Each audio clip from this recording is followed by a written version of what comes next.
This is the Dollemore Daily, and I'm Jesse Dollemore.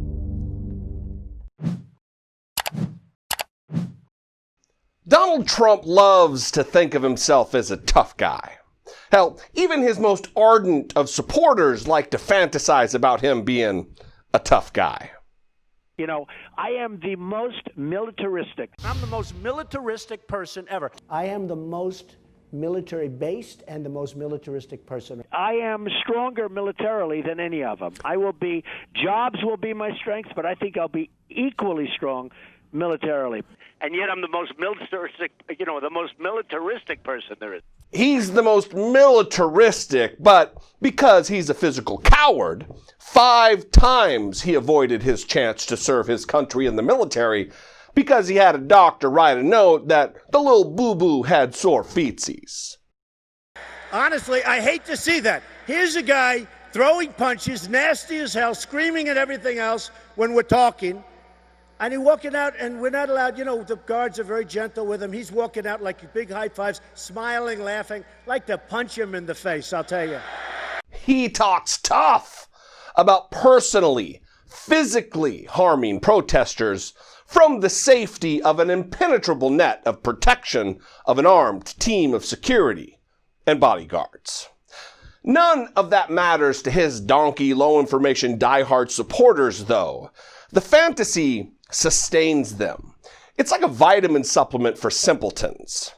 Can you really blame them, though? I mean, when this is your reality, you do whatever you can to hope, wish, dream, and make believe that things are different.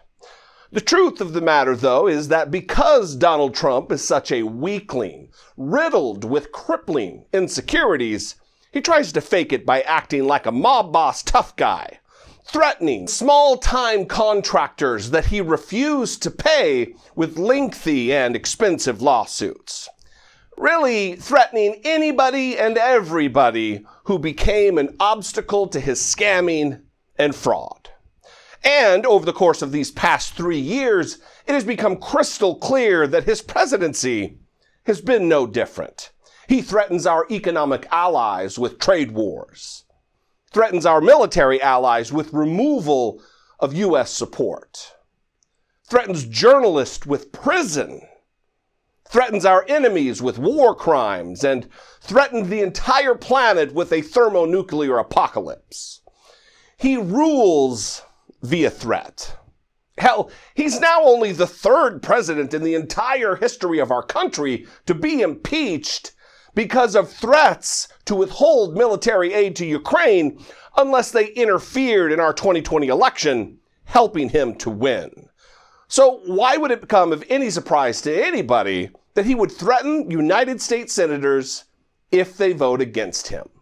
You see, that is what CBS is now reporting. Nancy Cordes is on Capitol Hill. She has more on the strong message about supporting the president. Nancy, what's that about? Well, Anthony, a Trump confidant tells CBS News that Republican senators have been warned, vote against the president and your head will be on a pike. Head on a pike.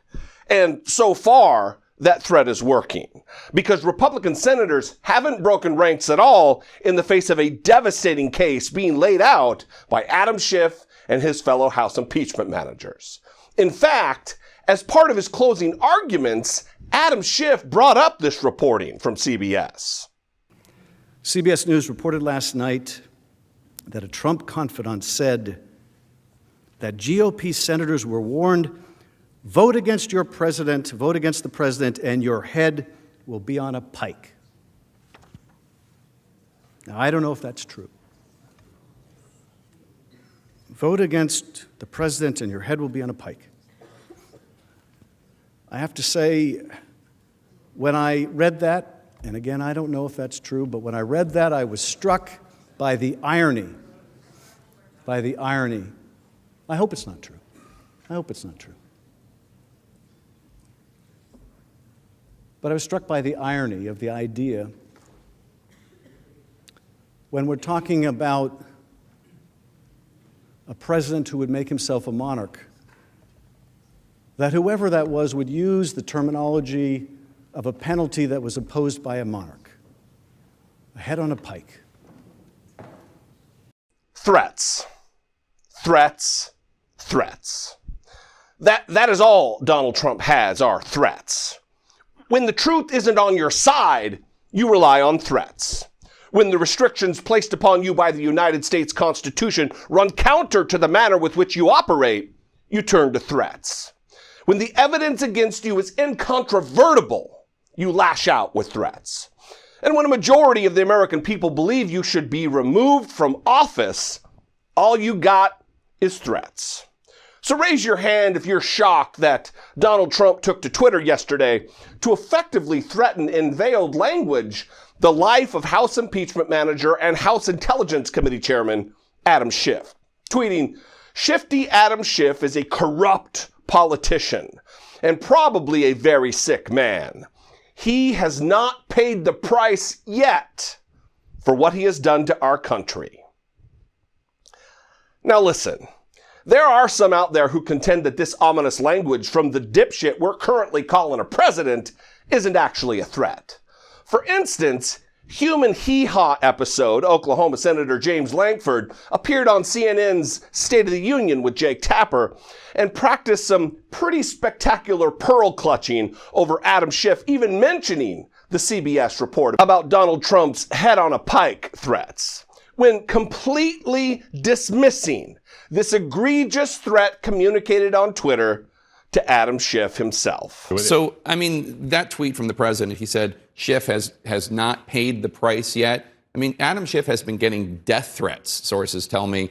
Do you condemn what President Trump tweeted? I don't think the president's trying to be able to do a death threat here or do some sort of intimidation. He has not paid the price yet? It's no different than what Adam Schiff and what Speaker Pelosi were saying, that the folks will be paying a price at the ballot box, or that they'll pay a price for this in the future, or the people will hold them accountable for that.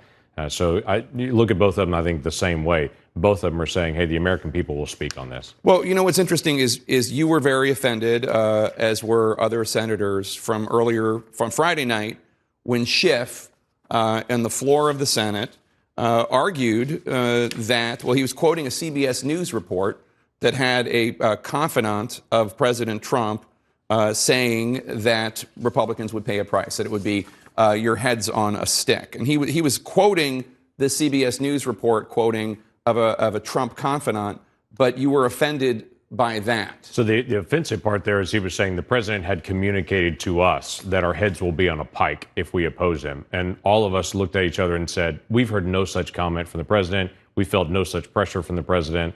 That was the offensive part. It's not that he's quoting some unnamed source and some confidential whatever from CBS News on it. It's that the implication was we've all been sent a message, and we all spoke to him pretty clearly to say that's not true. But Schiff was quoting a CBS News report. Why would you be mad at Schiff as opposed to this Trump confidant who said that this message had been conveyed to you? No, Schiff's message was that this message had been passed on to us. That's what the CBS News report was. Correct, but Schiff is also saying here's this unnamed story. This is a sideshow on the whole thing. We were just offended in that he's ending his closing arguments by saying, you'll have to vote the way you are because the president is saying to you, I'll put your head on a pike. Look, this is disgusting. These Republicans know that Donald Trump is threatening Adam Schiff. They know because they're also being threatened. The difference between the Democrats and the Republicans here is that Democrats are showing mettle in the face of a wild overreach from an aspiring autocratic goon. And Republicans are hiding under their desks like quivering, whimpering cowards. Let me tell you, United States senators, when all of this is over, every single one of you, Republican or Democrat, who votes to acquit Donald Trump in the face of all of this overwhelming evidence of guilt will not be forgotten or forgiven. You're going to be fighting for your elected office like you've never fought before. The American people will rise up with righteous indignation that you've never felt before. We will organize, we will fundraise, we will campaign, and we will democratically oust you from the positions of power that you've abused and taken for granted.